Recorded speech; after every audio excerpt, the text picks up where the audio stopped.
Hi friends, this is 5 Minutes Tech YouTube channel. Here is Samsung Galaxy A03s smartphone. In this video, you will learn how you can turn off camera shutter sound in your phone Samsung Galaxy A03s. First, go to the camera and start taking pictures. This is shutter button. When you press shutter button, there will be a sound, clicking sound. If you want to turn off that clicking sound, yes, you can do it. For that, go to the settings icon in the camera and then scroll down. Here, you go to turn off this button, shutter sound. And now, go to camera and start taking pictures. Now, when you press shutter button, there will not be a sound. Okay, see the changes.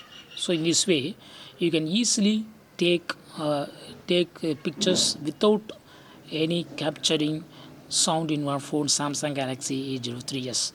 If you want to use camera shutter sound, again go to the camera settings and then you go to turn on this button shutter sound, then shutter sound will appear. See here.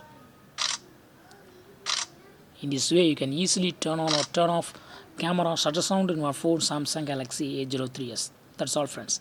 Thanks for watching. Bye.